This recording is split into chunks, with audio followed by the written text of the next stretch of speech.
মাওলানা মুহাম্মদ ওয়া আলা আলি সাইয়্যিদিনা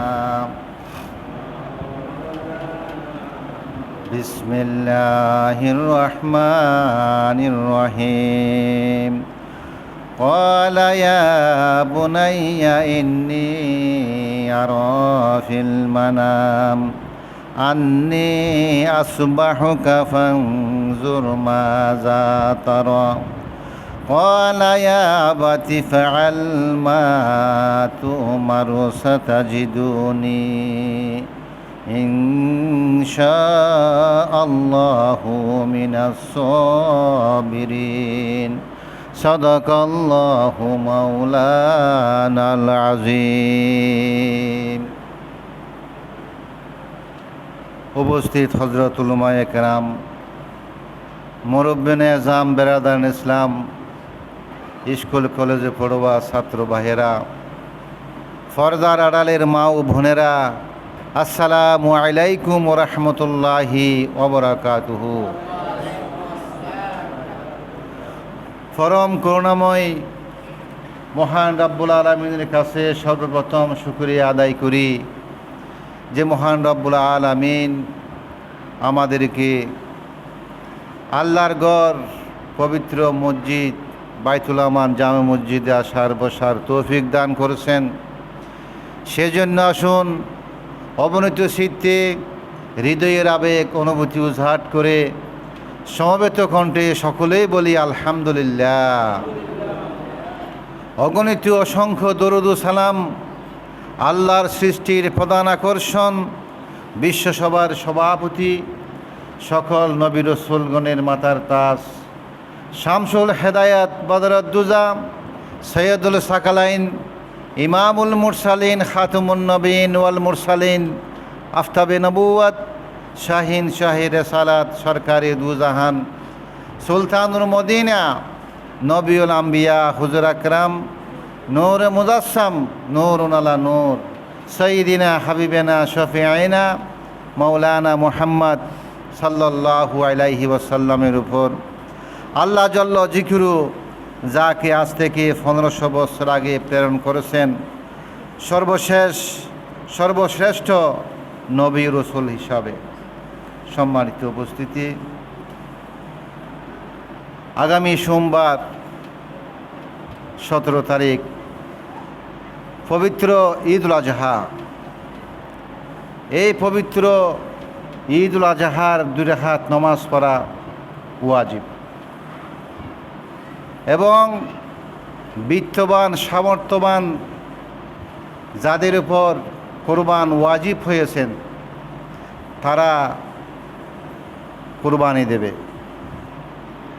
এই ঈদুল আজহার 2 রাকাত ওয়াজিব নামাজ অতিরিক্ত 6 তাকবীর সহ কিবলামুখী হয়ে এই ইমামের পিছনে আমি আদায় করছি। নিয়ত করার পর আল্লাহু আকবার এভাবে নিয়ত করবেন, 2 হাত কান পর্যন্ত উঠিয়ে হাত দুটি নাভির নিচে বেঁধে নেবেন। তারপর সানা পড়ার পর ইমাম প্রতিবারের মতো হাত উঠিয়ে 3 বার আল্লাহু আকবার, আল্লাহু আকবার, আল্লাহু আকবার এভাবে তাকবীর বলে হাত বেঁধে নেবে। হাত বেঁধে নিয়ে সূরা ফাতিহা ও অন্য একটি সূরা পড়ে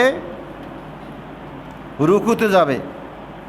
তারপর স্বাভাবিক নিয়মে প্রথম রাকাত পড়ে দাঁড়িয়ে দ্বিতীয় রাকাতের জন্য সূরা ফাতিহা ও অন্য একটি সূরা পাঠ করবে। তারপর তখনই রুকুতে না গিয়ে হাত উঠিয়ে 3 বার তাকবীর পাঠ করতে হবে। এভাবে আমরা ঈদুল আজহার নামাজ আদায় করব ঈদগাহের ময়দানে।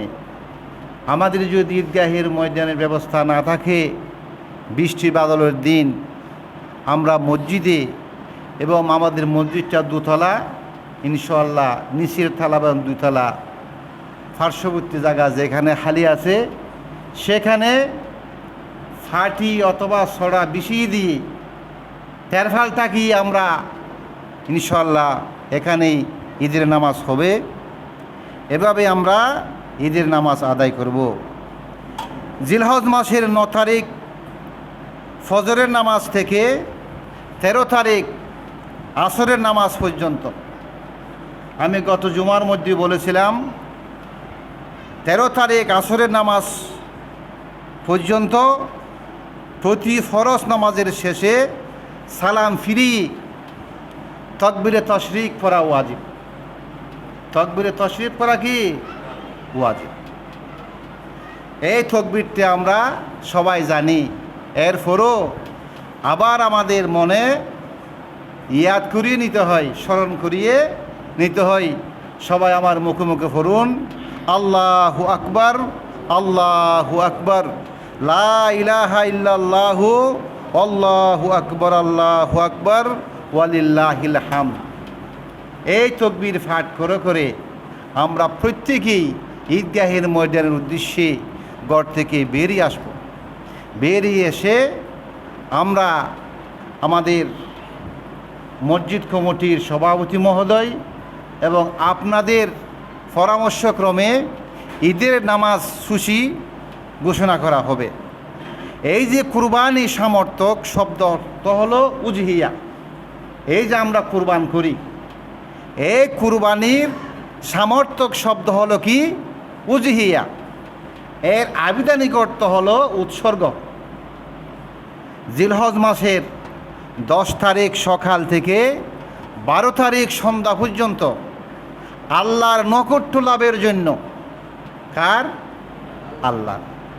আমাদের এখানে যদিও বা মার নামে, বাবার নামে, বড় ভাইয়ের নামে কোরবানি দেওয়া হয়, এটা শুধু নাম উল্লেখ করা হয়। শুধু কি উল্লেখ করা হয়? নাম। কিন্তু আসল উদ্দেশ্য হলো আল্লাহর নৈকট্য লাভ করা। আল্লাহর কি করা? নৈকট্য লাভ করা। আল্লাহর নৈকট্য লাভ করার উদ্দেশ্যে আমরা সবাই পশু জবে করব। তাকে বলা হয় কুরবানি। তাকে বলা হয় কি? কুরবানি। বর্তমানে যে কুরবানি প্রথা প্রচলিত আছে তাহা হলো হযরত ইব্রাহিম আলাইহিস সালামের সময় থেকে চলে আসছে।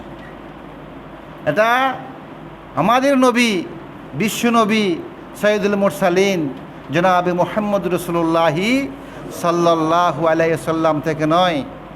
এটা হযরত ইব্রাহিম আলাইহিস সালামের যে সময় নিজের পুত্রকে কুরবানি করার জন্য মিনা বাজারে গিয়েছিল, সেই কাল থেকে, সেই দিন থেকে প্রত্যেক মুসলমান যাদের উপর কুরবানি ওয়াজিব হয়েছেন তারা কুরবানি দিয়ে থাকেন। এটি আত্মত্যাগ ও আল্লাহর নৈকট্য লাভের এক অন্যতম মাধ্যম। এটি একটি উত্তম ইবাদত। রাসূলুল্লাহ সাল্লাল্লাহু আলাইহি সাল্লাম বলেছেন, কুরবানির দিনে রক্ত প্রবাহিত করার সেই প্রিয় কাজ আল্লাহ সুবহানাহু তাআলার নিকট আর কিছুই নেই। সেদিন, যেদিন কুরবানির দিন, সেদিন হলো রক্ত প্রবাহিত করা। গরু কুরবানি করা, ছাগল কুরবানি করা, ভেড়া, দুব্বা, উট কুরবানি করা, রক্ত প্রবাহিত করা, এর সেই উত্তম মাধ্যম, উত্তম ইবাদত আর নাই। তাহলে ওই ব্যক্তি হাজির হবে কিয়ামতের দিন কি নিয়া? যেই পশু জবে করা হয়েছে সে জবে করা বস্তু, উট, ছাগল, বেড়া, দুব্বা, শিং, খুর এবং পশম নিয়ে আল্লাহ রাব্বুল আলামিনের কাছে হাজির হবে। সুবহানাল্লাহ, বড় মর্তবা এই দিন। তাহলে কুরবানির রক্ত মাটিতে পড়ার আগেই তা আল্লাহর নিকট বিশেষ মর্যাদার স্থানে পৌঁছে যায়। অতএব তোমরা কুরবানি দ্বারা নিজেদেরকে পবিত্র করো। কুরবানি দ্বারা নিজেদেরকে কি করো? পবিত্র করো। রমজান মাসে রোজা রেখে আমরা নিজেদের আত্মাকে পবিত্র করি। আর কুরবানের দিন, ঈদুল আজহার দিন আমরা কুরবানি করে নিজের আত্মাকে, নিজের শরীরকে কী করব? পবিত্র করব। রাসূলুল্লাহ সাল্লাল্লাহু আলাইহি ওয়াসাল্লাম আরও বলেন, সামর্থ্য থাকা সত্ত্বেও যে ব্যক্তি কুরবানি করল না, যার উপর কুরবানি ওয়াজিব হয়েছে, সামর্থ্য আছে মানে যার উপর কুরবানি ওয়াজিব হয়েছে, সাহাবে নেওয়াজ নেসাবে যার উপর কুরবানি ওয়াজিব হয়েছে, সে যদি কুরবানি না করে তাহলে রাসূলুল্লাহ সাল্লাল্লাহু আলাইহি ওয়াসাল্লাম বলেছেন সে যেন ঈদগাহের ময়দানে না আসে। তাহলে কুরবানির কত যে মর্তবা, কুরবানির কত যে ফজিলত, তাহা বর্ণনা করে শেষ করা যাবে না। হযরত ইব্রাহিম আলাইহিস সালামকে আল্লাহ তাআলা বহুবার পরীক্ষা করেছেন, অনেকবার পরীক্ষা করেছেন। সকল পরীক্ষায় হযরত ইব্রাহিম আলাইহিস সালাম উত্তীর্ণ হয়েছেন। এবার তিনি এক অগ্নি পরীক্ষার সম্মুখীন হয়েছেন। অগ্নি পরীক্ষার সম্মুখীন কোন ধরনের অগ্নি পরীক্ষা? এক রাতে হযরত ইব্রাহিম আলাইহিস সালাম স্বপ্ন দেখলেন নিজের পুত্র ইসমাইল আলাইহিস সালামকে কুরবানি করতে আল্লাহ তাহাকে আদেশ করেছেন। নিজের পুত্র 80 বছর বয়সের পরে হযরত ইব্রাহিম আলাইহিস সালাম বিবি হাজারার ঘরে একটি মাত্র পুত্র জন্মগ্রহণ করল, তার নাম রাখা হয়েছে ইসমাইল। এর আগে হযরত ইব্রাহিম আলাইহিস সালামের আরেকজন স্ত্রী ছিল, তার নাম হলো সারা। কি নাম? বিবি সারা রাদিয়াল্লাহু তাআলা আনহা। এই হযরত বিবি সারার অনুমতিক্রমে দ্বিতীয় বিবাহ করেছিল হাজরাকে, বিবি হাজরাকে। আমি এই দিন এখানে একটা আলোচনা সভা হয়েছে, আমি সেখানে বলেছি এই যে হাজরা রাদিয়াল্লাহু তাআলা আনহা, উনি কোত্থেকে এসেছেন, কোথায় তাকে পাওয়া গেল? তা ফেরাউনের ঘরে পাওয়া গিয়েছে। যখন হযরত ইব্রাহিম আলাইহিস সালাম সারাকে বিবাহ করলেন, বিবি সারা হলো একজন রাষ্ট্রপতির মেয়ে, রাষ্ট্রপ্রধানের মেয়ে, বাদশার মেয়ে, বিবাহ করেছিল। অনেক দিন শাশুড় বাড়িতে বসবাস করেছে। এরপরে আল্লাহ হুকুম দিয়েছে তুমি তোমার নিজ বাসায় নিজের বাড়িতে চলে যাও। নিজের বাড়িতে চলে যাওয়ার প্রাককালে যেতে হচ্ছে ফেরাউনের রাজ্যের উপর। ফেরাউনের রাজ্যের উপর যাচ্ছে, সেই মুহূর্তে তাদের প্রহরী চৌকিদার পুলিশের হাতে ইব্রাহিম আলাইহিস সালাম ধরা খেয়ে গেছে। যাচ্ছে নিজের স্ত্রীকে নিয়ে, সশরীরে নয়, একটা সিন্দুক বানাইলো, গাছের একটা সিন্দুক বানাইলো। এই সিন্দুকের ভিতরে সারা রাদিয়াল্লাহু তাআলা আনহাকে শুয়াইলেন এবং খাঁদের উপর নিয়ে ইব্রাহিম আলাইহিস সালাম ফেরাউনের রাজ্যের মাঝখান দিয়ে চলে যাচ্ছে, ধরা খেলো। তখন তাকে নিয়ে ফেরাউনের কাছে উপস্থিত করা হলো ইব্রাহিম আলাইহিস সালামকে। বলা হচ্ছে, হে ইব্রাহিম, তুমি যাচ্ছ কোথায়? আমার দেশে যাচ্ছে আল্লাহর হুকুম। তো এই ফেটির ভিতরে কি, এই সিন্দুকের ভিতরে এখানে কি আছে এটা জিজ্ঞাসা করার কোনো প্রয়োজন নাই। এই ফেটির ওজন পরিমাণ টাকা পয়সা স্বর্ণ আমি আপনাকে দেব, এরপরও আপনি এটা খুলবেন না। তখন তাদের সন্দেহ আরও দ্বিগুণ বেড়ে গেল। তখন সিন্দুক খোলা হলো। সিন্দুক খোলার পরে দেখা গেছে সুন্দরী মহিলা বিবি সারা রাদিয়াল্লাহু তাআলা আনহা। ওমা, এত সুন্দরী মহিলা, তুমি খাঁদের উপর নিয়ে আমার রাজ্যের উপর যাও? সে লম্পট ছিল, অত্যন্ত দুশ্চরিত্রবান ছিল। ফেরাউন নমরুদ তখনকার আমলে রাষ্ট্রপ্রধানদেরকে বলা হয় ফেরাউন, তখনকার আমলের রাষ্ট্রপ্রধানদেরকে বলা হতো নমরুদ। এই ফেরাউন তখন হযরত ইব্রাহিম আলাইহিস সালামকে জেলখানার মধ্যে আটকিয়ে রাখলো। আর এদিকে মহান রব্বুল আলামিন আল্লাহ রব্বুল আলামিন হযরত ইব্রাহিম আলাইহিস সালামের চোখের পর্দা উঠিয়ে দিয়েছে। আল্লাহ রব্বুল আলামিন এমনভাবে হযরত ইব্রাহিম আলাইহিস সালামের পর্দা উঠিয়ে দিয়েছেন, বিবি সারার সাথে ওই ফেরাউন কী ধরনের আলাপ করিতেছে, কথাবার্তা বলিতেছে। বিবি সারার সাথে যে জঘন্য অপরাধ করিতেছে, বেয়াদবি করিতেছে, খারাপ আচরণ করিতেছে, জেলখানার ভিতর থেকে হযরত ইব্রাহিম আলাইহিস সালাম স্বচক্ষে দেখিতেছেন। সবাই পড়ুন সুবহানাল্লাহ। স্বচক্ষে দেখিতেছেন। আল্লাহ রাব্বুল আলামিন পর্দা উঠিয়ে দিয়েছেন। এক পর্যায়ে এই ফেরাউন বিবি সারার গায়ে হাত দেওয়ার জন্য উদ্ধৃত হল। আল্লাহ রাব্বুল আলামিন মাটিকে হুকুম দিয়েছেন, হে মাটি, হে মাটি, তুমি ফেরাউনকে গ্রাস করে ফেলো। সঙ্গে সঙ্গে ফেরাউনকে মাটি গ্রাস করে ফেললো। সঙ্গে সঙ্গে এই পর্যন্ত সিনা পর্যন্ত মাটির ভিতরে গেড়ে গিয়েছে। সুবহানাল্লাহ। ও সারা, আমি অন্যায় করেছি, আমি তোমার উপর জুলুম করতে চেয়েছি, তুমি আমাকে ক্ষমা করো। একবার নয়, দুইবার নয়, তিনবার, তৃতীয়বারের মধ্যে সারা বলতেছে, এখন আমি আর আল্লাহর কাছে ফরিয়াদ করব না। তুমি বড় লম্পট, তুমি বড় অপরাধী, আমার স্বামীকে মুক্ত করে দিয়ে আসুন। আমার স্বামী হলো আল্লাহর পয়গাম্বর। কে?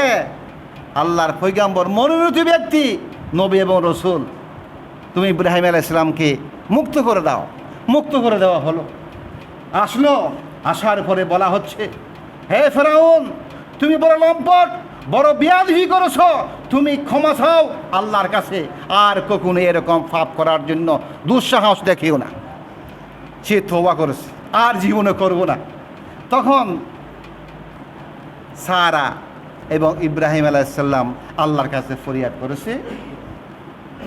ফেরাউন রক্ষা পেয়েছে। তখন তার খাস খামরা থেকে যাওয়ার প্রাককালে এই হযরত হাজরা রাদিয়াল্লাহু তাআলা আনহাকে উপহার দিয়েছিল ফেরাউন। উপহার দিয়েছিল কে? ফেরাউন উপটকন হিসাবে। আমি তোমার সাথে বেয়াদবি করেছি, অন্যায় করেছি, জুলুম করেছি, তুমি আল্লাহর নবী, আমি চিনি নাই। সুতরাং আমার বাড়িতে এমন একজন পুণ্যমান মহিলা আছে যার নাম হাজেরা। যার নাম কি নাম? হাজেরা রাদিয়াল্লাহু তাআলা আনহা, আমি তোমাকে উপহার দিলাম। সেও সারার মতো একজন পবিত্র মহিলা। সুবহানাল্লাহ। পবিত্র মহিলা। এই হযরত হাজেরা রাদিয়াল্লাহু তাআলা আনহাকে ওখানেই পাওয়া গিয়েছে। বাড়িতে চলে এসেছে, আল্লাহর দ্বীনের কাজ করিতেছে হযরত ইব্রাহিম আলাইহিস সালাম। দ্বীনের কাজ করিতেছে। একদিন সকালে ঘুম থেকে উঠে সারা রাদিয়াল্লাহু তাআলা আনহা নিজের স্বামীকে পরামর্শ দিল, ও আমার স্বামী, ৮০ বছরের ওপরে বয়স হয়েছে, এখনো পর্যন্ত কোনো ছেলে সন্তান হয় নাই, মেয়ে সন্তান হয় নাই। আমি তোমাকে পরামর্শ দিচ্ছি, আমাদের বাড়িতে যে একজন মহিলা আছে তার নাম হলো হাজেরা, তুমি তাকে শুভ বিবাহ করে ফেলো। কে অনুমতি দিয়েছে? প্রথম স্ত্রী। আমাদের দেশে প্রথম স্ত্রী অনুমতি দেবে? আমার বাড়িতে একজন চাকরানি আছে, বান্দি আছে, খালাতো বোন আছে, তুমি তাকে বিবাহ করো, দেবে কি না? দেবে না। আল্লাহ নবীর স্ত্রী সারা রাদিয়াল্লাহু তাআলা আনহার পরামর্শক্রমে হযরত ইব্রাহিম আলাইহিস সালাম হাজেরাকে বিবাহ করলেন। বিবাহ করার পরে শাশুড় বাড়িতে অনেক দিন থেকেছে, থাকার পরে নিজ বাড়িতে চলে গেছেন, আল্লাহর হুকুমে বাড়িতে চলে গেছেন। ওখানেই হযরত ইসমাঈল আলাইহিস সালাম জন্মগ্রহণ করেছে। যখন জন্মগ্রহণ করলো তখন সতীনের বিষে ধরল, এটা বলা যাবে না। তখন সারা রাদিয়াল্লাহু তাআলা আনহা বলতেছে, তুমি হযরত ইব্রাহিম এবং ইসমাঈল, ইব্রাহিম আলাইহিস সালামকে বলতেছে, তুমি ইসমাঈল এবং হাজরাকে নিয়ে অনেক দূরে চলে যাও, বনবাস দিয়ে যাও, এমন জায়গায় রেখে আসবা যেখানে কোনো প্রাণী নাই, ফানি নাই, কিচ্ছু নাই, দুধ বালস্বর। এটা আল্লাহর হুকুম না? আল্লাহর হুকুম। মক্কা শরীফকে আবাদ করার জন্য আল্লাহ রাব্বুল আলামিন এই কাজটা করেছে। আল্লাহ রাব্বুল আলামিনের নির্দেশে বিবি সারার অনুমতিক্রমে হযরত ইব্রাহিম আলাইহিস সালাম হাজেরাকে নিয়ে, শিশুপুত্র ইসমাঈলকে নিয়ে ঘোড়ার উপর সোয়ার হয়ে অনেক দূরে যাচ্ছে। যাইতে যাইতে আল্লাহর ঘর কাবার পাশে যখন গেল, তখন বলা হচ্ছে, হে ইব্রাহিম, তুমি এখানে থামো, তুমি এখানে থেমে যাও। সেখানে থামলো। থামার পরে হাজারা এবং ইসমাইল আলাইহিস সালামকে রেখে দিয়ে চলে যাচ্ছে 3 দিনের খাবার দিয়ে। কয়দিনের? মাত্র 3 দিনের খাবার দিয়ে ইব্রাহিম আলাইহিস সালাম চলে যাচ্ছে। চলে যাওয়ার প্রাককালে হযরত হাজরা রাদিয়াল্লাহু তাআলা আনহা জিজ্ঞাসা করলেন, হে আল্লাহর নবী, এই দুধু বালুচরের মধ্যে কোনো কিছু নাই, মানব নাই, দানব নাই, পানি নাই, পশু নাই, কোনো কিছু নাই, এখানে রেখে আপনি আমাদের ছেড়ে দিয়ে কোথায় চলে যাচ্ছেন? আল্লাহর হুকুম হয়েছে। কার হুকুম হয়েছে? শুধুমাত্র একটি বাক্য, আল্লাহর হুকুম। তখন হাজরা চিন্তা করতেছে, যেহেতু আল্লাহ নির্দেশ দিয়েছে, আল্লাহর হুকুম হয়েছে, সে আল্লাহ আমাদেরকে রক্ষা করবে। সে আল্লাহ আমাদের কি করবে? রক্ষা করবে। 3 দিন পরে যখন খাবারের পানি ফুরিয়ে গিয়েছে, তখন হাজরা রাদিয়াল্লাহু তাআলা আনহা, ওই দেখা যায় সাফা এবং মরুয়া পাহাড়, একবার এদিকে একবার ওদিকে 7 বার সাই করেছে। এখন বর্তমানে যারা হাজিরা হজ করতে যাবে, সাফা মরুয়ার মধ্যে সাই করা ওয়াজিব হয়ে করে দিয়েছেন। কি করে দিয়েছেন? ওয়াজিব করে দিয়েছেন। আল্লাহর পছন্দ হয়েছে, সুন্দর লেগেছে, হাজারা ওখানে সাই করেছিল, পছন্দ হয়েছে। ওখান থেকে ফিরে আসলেন। ফিরে আসার পরে দেখলেন হাজরা রাদিয়াল্লাহু তাআলা আনহা দেখলেন নিজের কনিষ্ঠ সন্তান, একমাত্র সন্তান ইসমাইল আলাইহিস সালাম কাঁদতেছে। ওখানে কাঁদার স্থলে দেখা গেল হঠাৎ করিয়া ফানি যখন দেখা গেল, তখন হাজরা রাদিয়াল্লাহু তাআলা আনহা শিশুপুত্র ইসমাইলকে কুলে নিলেন। দেখা গেল বিরাট একটা গর্ত হয়ে গেল। বিরাট একটা কি হয়ে গেল? গর্ত হয়ে গেল। তার নাম দিল জমজম। তার নাম দিল কি? জমজম। চতুর্দিকে পাথর দিয়ে বাঁধ দেওয়া হলো। পানি উঠতেছে, তখন হাজরা বলতেছে, থমথম, থেমে যাও। সুবহানাল্লাহ, আল্লাহর হুকুমে পানি থেমে গিয়েছে। এই যারা হজের জন্য গিয়েছে, লক্ষ লক্ষ মানুষ অন্তপক্ষে অনেক পানি নিয়ে আসবে। 20 কেজি, 15 কেজি, 20 কেজি মতো পানি ওখান থেকে নিয়ে আসবে। এক ফুটাও পানি কমবে না কিয়ামত পর্যন্ত। আল্লাহর বড় নিদর্শন, আল্লাহর বড় কি নিদর্শন। এই হযরত ইব্রাহিম আলাইহিস সালাম হাজরা এবং ইসমাইল আলাইহিস সালামকে সেখানে রেখে এসেছে। সেখানে বসত বাড়ি শুরু হলো। অনেক মানুষ এসেছে, কাফেলা এসেছে। হাজরার অনুমতিক্রমে তারা বসবাস শুরু করে দিল। এভাবে বিগত 9 বছর চলে গেল। কয় বছর? 9 বছর চলে গেল। 9 বছর পরে আল্লাহ রাব্বুল আলামিন বলতেছেন, ক্বালা ইয়া বুনাইয়া ইন্নী আরা ফিল মানাম আন্নী আসবাহুকা ফানজুর মাযা তারা। ক্বালা ইয়া আবাতি ফাআল মা তুমারু সাতাজিদুনি ইনশাআল্লাহু মিনাস সাবিরিন। তিনি ইব্রাহিম আলাইহিস সালাম বললেন, হে বৎস, আমি স্বপ্ন দেখেছি যে তোমাকে আমি জবে করছি। এখন তোমার অভিমত কি? তুমি রাজি আছো কিনা? তুমি খুশি কিনা? তখন ইসমাইল আলাইহিস সালাম বললেন, ক্বালা ইয়া আবাতি ফাআল মা তুমারু সাতাজিদুনি ইনশাআল্লাহু মিনাস সাবিরিন। তিনি ইসমাইল আলাইহিস সালাম বললেন, হে আমার আব্বা, হে আমার আব্বু, হে আমার পিতা, আপনি যা আদিষ্ট হয়েছেন তাই করুন। আল্লাহ ইচ্ছা করলে আপনি আমাকে ধৈর্যশীল হিসাবে দেখতে পাবেন। সুবহানাল্লাহ, আমাকে ধৈর্যশীল হিসাবে পাবেন। আল্লাহ যেভাবে আদেশ দিয়েছেন আপনি সে আদেশ পালন করুন। এই যে আগামী সোমবার আমরা ঈদগাহের ময়দানে এসে 2 রাকাত নামাজ পড়ব। এরপরে যার বাড়িতে চলে যাওয়ার পরে আমরা কুরবানি করব। এই সেই কাল থেকে এই কুরবানিটা আসে, কিয়ামত পর্যন্ত থাকবে। ঠিক কি না? কিয়ামত পর্যন্ত থাকবে। এই যে আমরা গরু ক্রয় করব, অনেকে গরু ক্রয় করে ফেলেছি। গরুর মধ্যে কয় ভাগ? 7 ভাগ। 7 ভাগে 5 ভাগে 6 ভাগে 3 ভাগে 2 ভাগে দেওয়া যায়। সর্বোচ্চ 7 ভাগ। কয় ভাগ? 7 ভাগ। গরু, উট, তারপরে কি মহিষ, আর বেড়া, দুব্বা, ছাগল, এগুলা 1 ভাগ। কমপক্ষে ছাগল 1 বছর, গরু কয় বছর, 2 বছর। এবং আমরা তো 7 জনে মিলিয়া একটা গরু কুরবানি করব, সব মানুষ শুদ্ধ কিনা এটা দেখতে হবে। আমি না বলে পারি না, চাকরি চলে যাক বলতে হবে। সে সুদকুর কিনা, সে ঘুষখোর কিনা, সে খারাপই কাজ করে কিনা এটা দেখতে হবে। এখন বর্তমানে সুদকুর ঘুষখোর মোবাইলের ভিতরে, নাউজুবিল্লাহ বলবেন না, কেসিনো মোবাইলের মধ্যে কেসিনো খেলে, হ্যাঁ, এ সমস্ত ব্যাপারে ফোন হয়ে যায়, ঠিক কিনা? এইরকম যদি আপনার অংশীদারের মধ্যে থাকে তাহলে কোরবান হবে না। আমি গত জুমায় ইঙ্গিত দিয়েছি, আপনারা বুঝেন নাই। শুদ্ধ মানুষ হতে হবে, 7 জন মানুষ, না হয় ছাগল নিয়ে কোরবানি করেন। অসুবিধা আছে, কিন্তু অসুবিধার মধ্যে যাতে না করি। 1 ভাগ কোরবানি করতে বর্তমানে 20,000 টাকা 25,000 টাকা লাগে। এত টাকা খরচ করে সুদখোরের সাথে কেন আমি কোরবানি দেব? ঘুষখোরের সাথে আমি কেন কোরবানি দেব? আমার কোরবানি শুদ্ধ হবে না। 7 ভাগে ভাগ করবেন, ফাল্লার উপর ওজন দিয়ে নেবেন। হ্যাঁ, অনেকে বলে, হ্যাঁ, হয়তো হরিণাগুলো আমি নেব, কলিজাগুলো আমি দেবো। না না, সবগুলা ভাগ করে দিবেন একবারে, ভাগ করিয়া, যাতে 7 ভাগে সমানভাবে পড়ে, সমস্ত গুস্তা এভাবে করে দিবেন। এক টুকরাও যাতে বেশি না হয়, কম না হয়।